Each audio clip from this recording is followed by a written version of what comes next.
A web search on hydrogen fuel cell cars and you will find that all top American, German, and Japanese car manufacturers are currently experimenting with hydrogen technology. These car manufacturers believe, and environmentalists agree, that hydrogen is the perfect alternative renewable fuel solution. Cars fueled by hydrogen leave no trace of pollution except for a bit of clean water vapor. Could this be the perfect solution? Perhaps. But this technology will require a huge multi-billion-dollar infrastructure change to make the switch to hydrogen fueling stations. Despite several advances in technology, the reality of a hydrogen-fueled car appearing on the streets is still many decades away, or worse, may never be, due to impractical and overly complicated fuel cell car design. In the meantime, fossil fuel resources may run out within your children's lifetime. However, there is hope.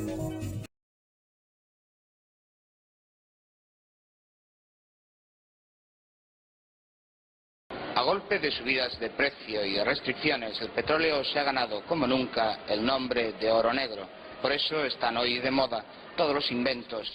En los años 70, durante la primera crisis del petróleo, los españoles le dieron mucho al magín para ahorrar gasolina. El inventor extremeño, señor Estevez Varela, ha demostrado una vez más que su motor de agua no es un bulo.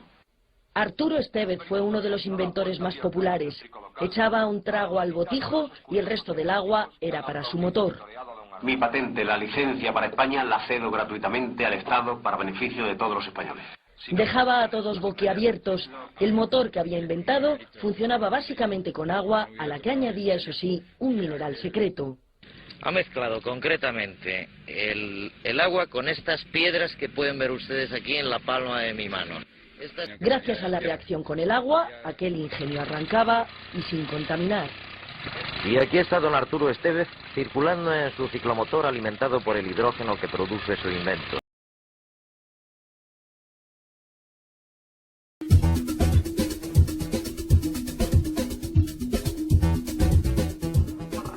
This here is the water.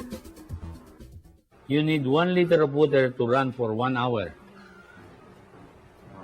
Yeah. You see this one here? Oh, there you go. You see, that is water. See that water here? You touch the water. There is no current, but there is a current in it. See, but there is light. You see? So you remove that. See, there is the water. That is the easiest way to split the water. Now here is the switch. You put the switch on here, using that battery. See, immediately hydrogen, oxygen is being produced. See, then the big balls there goes in here. It goes to the here, and then it goes direct to the combustion chamber. But there is a regulator here which regulates the hydrogen that is needed in the engine. See, and then the oxygen goes here. So when you start the engine, you remove this, the engine stops. Okay, now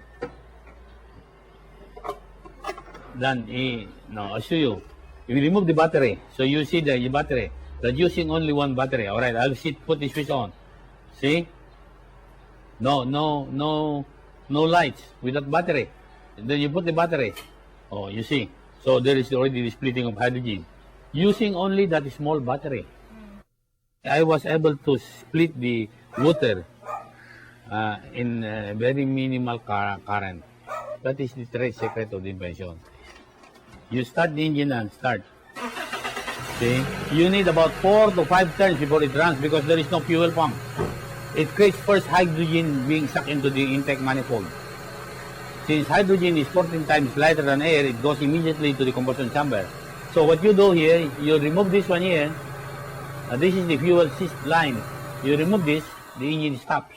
You smell if there is fuel. If you, is this water? Yeah, no, you smell if there is gasoline. Oh. But it's not moving. Oh, so you start. You see, without this, it won't start. Now you put this one here. So the water runs. No, they say that maybe there is gasoline. You can mix hydrogen, gasoline with water. And then you see the idling is only about 600 RPM. Well, and it's very smooth. To car because they think it's a highly combustible.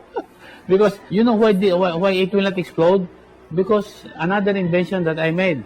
You fill this aluminum right into your tank, and then you get a fire, a torch. You weld your tank with gasoline. It will not explode. So you fill this up with your tank. It will not explode. It will just, the flame will just be there. Now we no go to the car. explosion.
Right. Yeah. that's backwards. But hey, that's in and over good.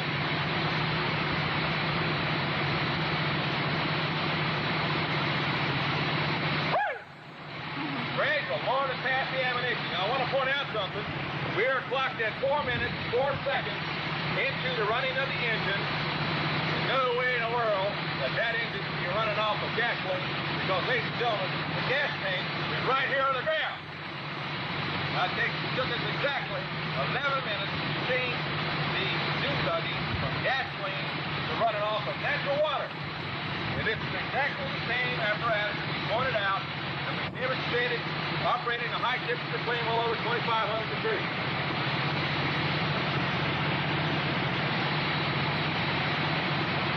Isn't that something? Huh? Isn't that something? Zoom in back in here.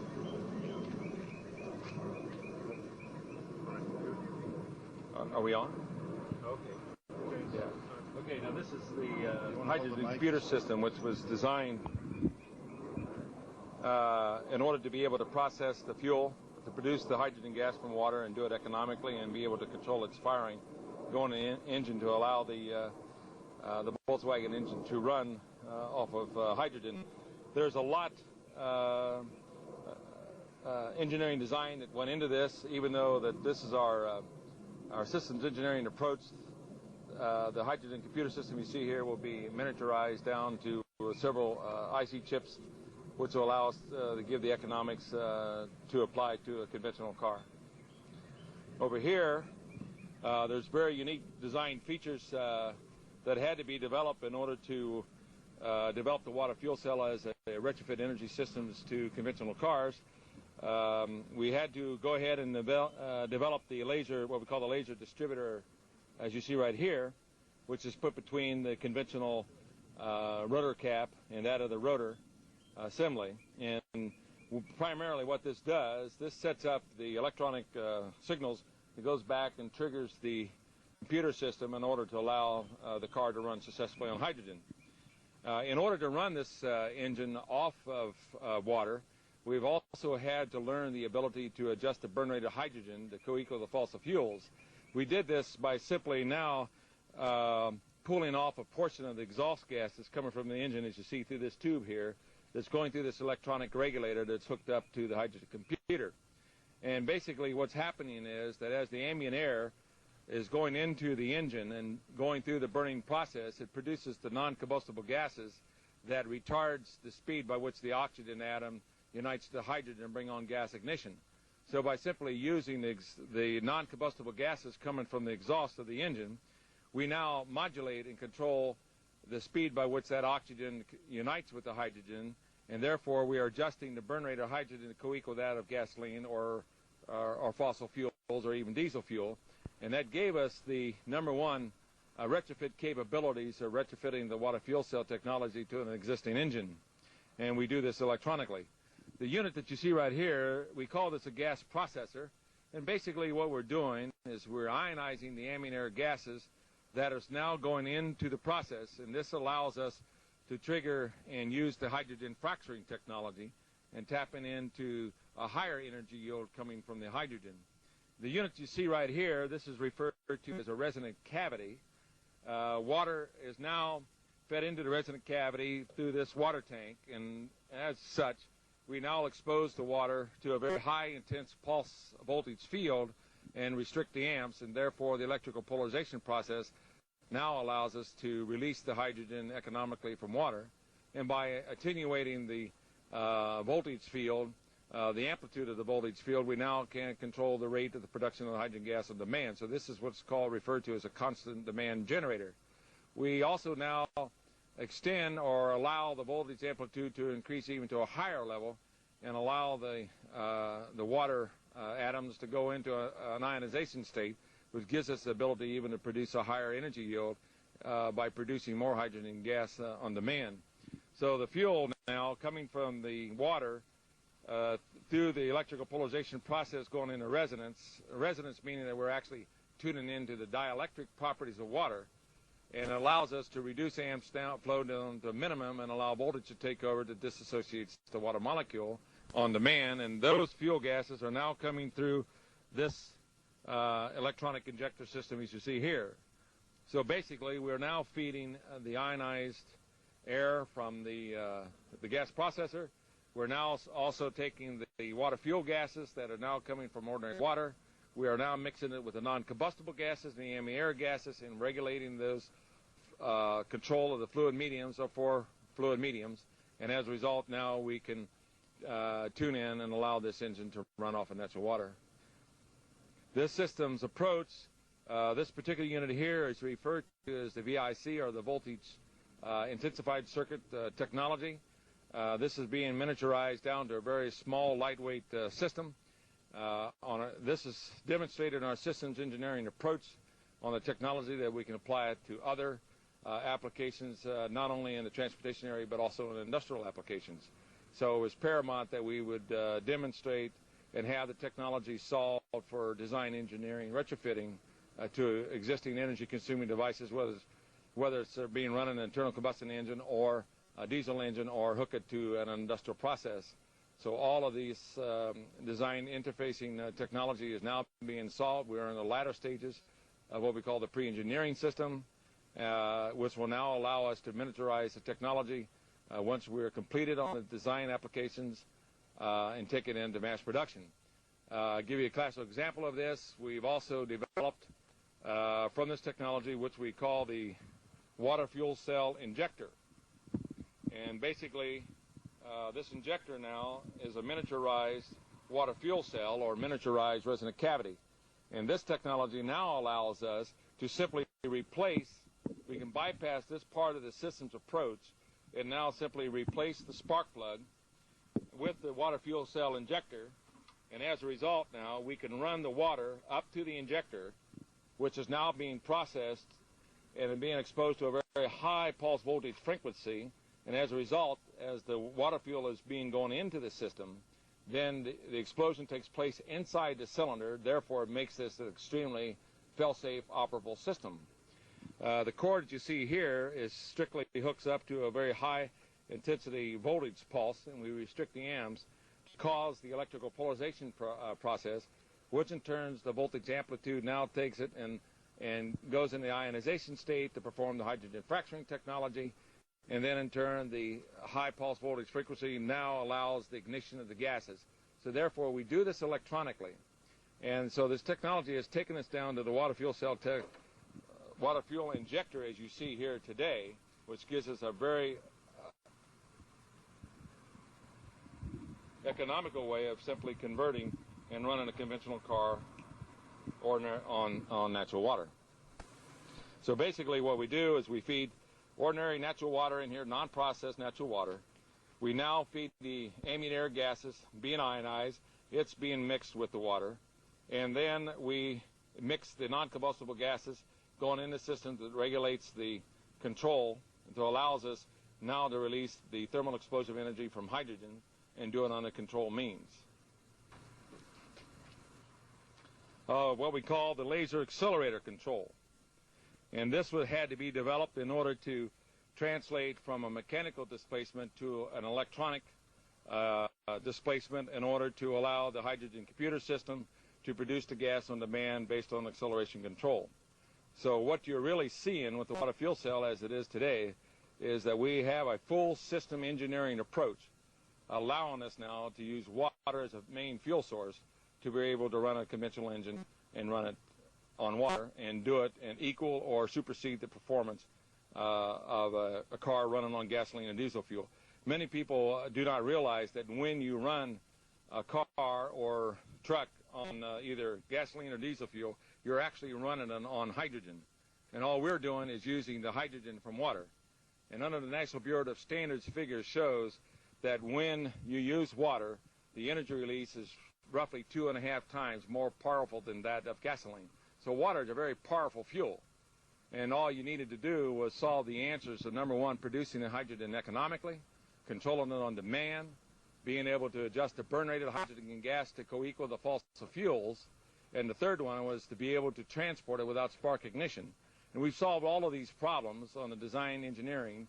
And of course, the water fuel injector, as I've shown you, now gives us the abilities to transport the water directly to the fuel injector, which is now going into the voltage zones, which now is performing the electrical polarization process that goes and triggers the hydrogen fracturing technology, but it's doing it inside the engine. So we all know that natural water is very stable, and therefore it becomes a very fail-safe, operable system, as we pointed out earlier. Yeah, we talked about that. Yeah, yeah. So in a system engineering approach, in mass production, it looks like we can translate and reduce the systems approach down to a unit that costs roughly $1,500 per vehicle.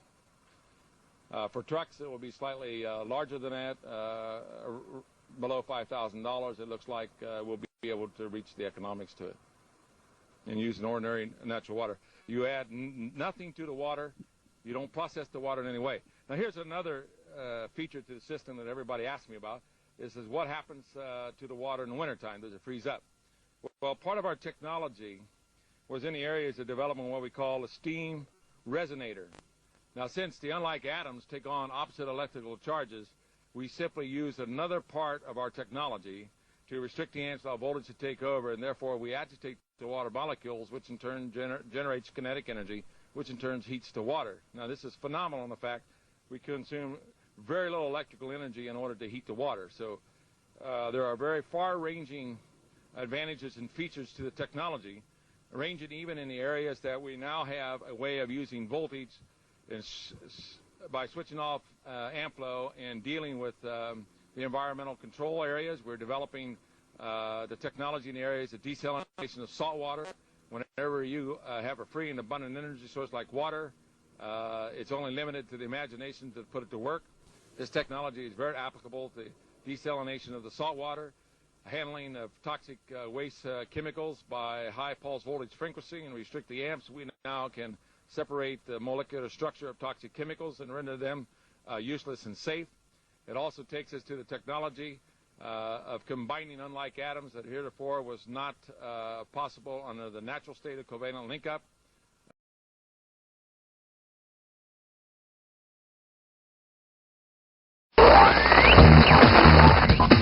En este episodio de Los Cazadores de Mitos, se conduce igual que una nube. La gran conspiración de la gasolina. La pila de combustible de hidrógeno de Grant se basa en la electrólisis.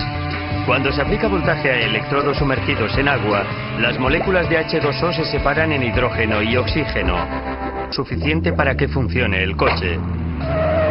La eficiencia de un motor de combustión interna es bien conocida. En el caso de un motor de gasolina se pierde como un 60% en calor, lo cual solo deja del 30 al 40% para la energía mecánica.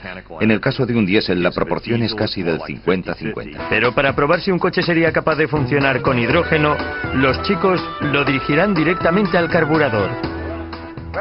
Bien, vamos allá. Bien. Bien. Es lo que más mola. Supongo que se puede usar si metemos mucho hidrógeno en el motor sin ninguna modificación más. Confirmado.